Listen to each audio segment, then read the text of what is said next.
Pendalaman kasus dugaan korupsi dengan modus jatah preman oleh Gubernur Abdul Wahid masih didalami oleh KPK. Lalu bagaimana sebenarnya celah praktik koruptif kepala daerah? Kita akan bahas bersama peneliti Pukat UGM Zainur Rohman. Selamat petang Mas Zainur. Selamat sore.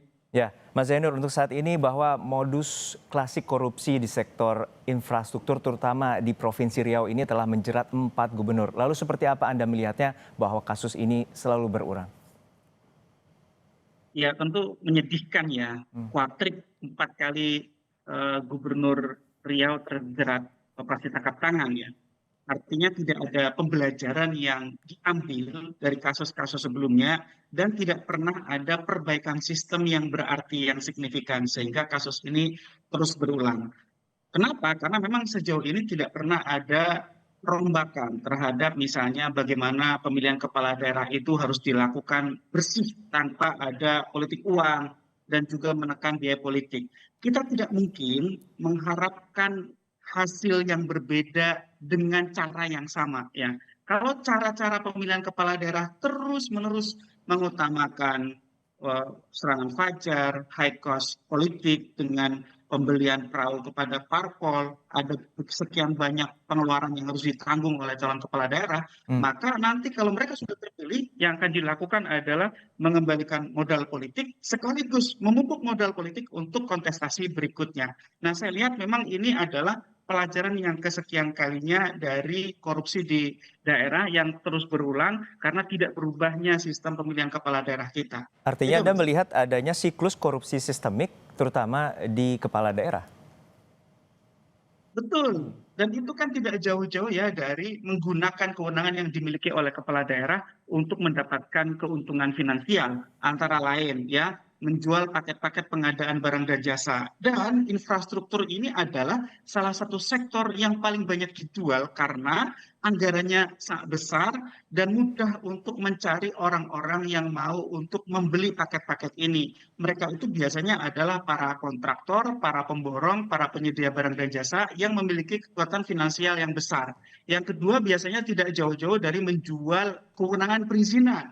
Kalau ada perizinan yang dimiliki oleh kepala daerah ini, maka siapa saja yang ingin meminta perizinan harus Ya. membayar sejumlah uang. Yang ketiga biasanya adalah jual beli jabatan di daerah. Yang keempat biasanya adalah korupsi anggaran secara langsung yang ada di daerah. Nah, yang di Riau ini agak unik. Kenapa? Karena ini seperti sistem pemerasan gitu ya. Mhm. Jadi kepala daerah meminta terlebih dahulu kepada orang-orang di PUPR untuk mengumpulkan uang dan nanti Mas, dari korupsi ini akan terjadi korupsi berikutnya. Korupsi akan menimbulkan korupsi yang baru. Kenapa? Karena kan mereka ini mengumpulkan uang dari berbagai sumber sehingga nantinya mereka Ya. harus menutup ya uang-uang yang sudah diberikan kepada kepala daerah dan orang-orangnya ini dengan cara apa?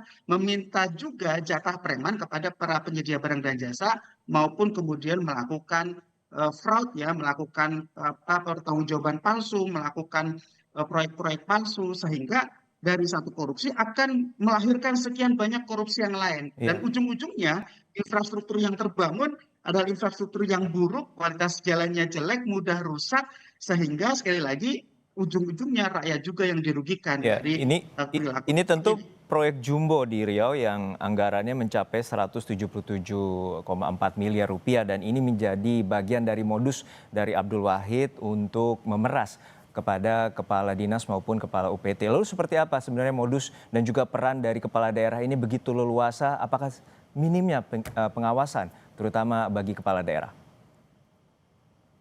Ya kalau kita lihat sebenarnya kan ada perbandingannya juga ya. Sesama provinsi di Sumatera, sebelum ini ada PUPR Sumatera Utara. Saat ini PUPR Provinsi Riau. Yang di Sumatera Utara waktu itu ada ijon ya penjualan paket pengadaan barang dan jasa yang belum dikerjakan. Di situ ada tinjauan oleh Gubernur Sumatera Utara waktu itu Bobi dengan orang dinas PUPR yaitu kepala dinasnya Topan meninjau lokasi kemudian si Topan ini menerima pemberian. Nah, sedangkan di Riau perbedaannya adalah kepala daerahnya yang langsung minta kepada PUPR untuk memberikan sejumlah uang sehingga dinas PUPR ini mencari sumber uangnya dari berbagai cara gitu ya, termasuk kemudian mereka harus menggadaikan barang miliknya dan seterusnya. Nah, kenapa ini terus-menerus terjadi? Ya betul sekali, tidak ada pengawasan ya. Kepala daerah ini kan orang tertinggi di daerah, tidak ada pengawasan terhadap mereka. Ya, inspektorat di daerah itu tumpul tidak mampu melakukan pengawasan kalau yang menjadi sumber masalahnya adalah kepala daerahnya. Sehingga yang terjadi adalah pengawasan secara represif, yaitu oleh aparat penegak hukum. Biasanya ini hasil dari penyadapan. Ketika ada informasi yang diperoleh dari masyarakat mengenai akan terjadinya transaksi korupsi, biasanya KPK melakukan penyadapan, kemudian melakukan pembuntutan, mengumpulkan informasi, dan ketika ada penyerahan uang diikuti dengan operasi tangkap tangan itu tadi. Nah, sekali lagi, ini tidak ada pembelajaran, terus-menerus terjadi, terulang. Ini Oke. membuktikan bahwa sistem pemilihan kepala daerah kita itu perlu diperbaiki. Khususnya adalah menghilangkan high cost politik, menekan biaya politik. Biaya politik Ya. tertinggi adalah vote buying, menyuap pada pemilih. Yang kedua adalah kandidasi buying, menyuap kepada parpol. Ini yang harus Ya. diselesaikan ke depan. Bagi Anda seperti apa efek jera yang bisa dikenakan bagi Gubernur Abdul Wahid ini, terutama bisa jadi ini merupakan tindak pidana korupsi dan juga ada tindak pidana pemerasan. Lalu seperti apa pasal yang wajib untuk dikenakan dari KPK terhadap Abdul Wahid? Ya tentu yang pertama ini adalah pemerasan dalam jabatan. Ya. Pemerasan pada prinsip dasarnya itu adalah tindak pidana yang diatur dalam KUHP. Tetapi pemerasan dalam jabatan adalah tindak pidana korupsi. Sehingga nanti KPK harus mengenakan terhadap Gubernur Riau ini pasal pemerasan dalam jabatan yang itu merupakan tindak pidana korupsi. Yang kedua, harus juga dibongkar kemungkinan-kemungkinan terjadinya pemerasan atau penerimaan suap atau gratifikasi di kasus-kasus sebelumnya. Biasanya orang pejabat kena OTT itu setelah melakukan kejahatan yang kesekian kali, sehingga KPK perlu bongkar, perlu review juga proyek-proyek yang lain atau ketika yang bersangkutan menjabat di tempat-tempat sebelumnya.